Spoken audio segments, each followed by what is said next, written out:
વ્રત કે ઉપવાસમાં ખાઈ શકાય એવા ઇન્સ્ટન્ટ ફરાળી ઉત્તપમ બહુ ટેસ્ટી એવા અને ઝટપટ બની તૈયાર થઈ જશે. એના માટે મોરીઓ સાબુદાણા લઈ મિક્સર જારમાં આ રીતે એનો લોટ ઝીણો એવો દળી લઈશું.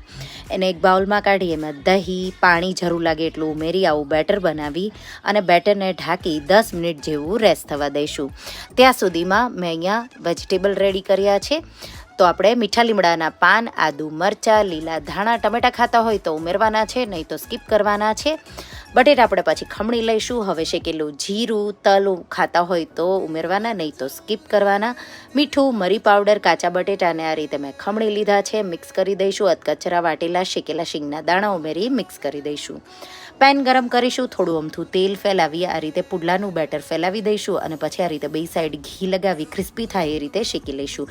ગરમા ગરમ ચા સાથે કે ચટણી સાથે સર્વ કરો. ડિટેલ રેસિપી મેં સાઈડમાં આપેલી છે. રેસિપી ગમી હોય તો લાઇક અને શેર કરવાનું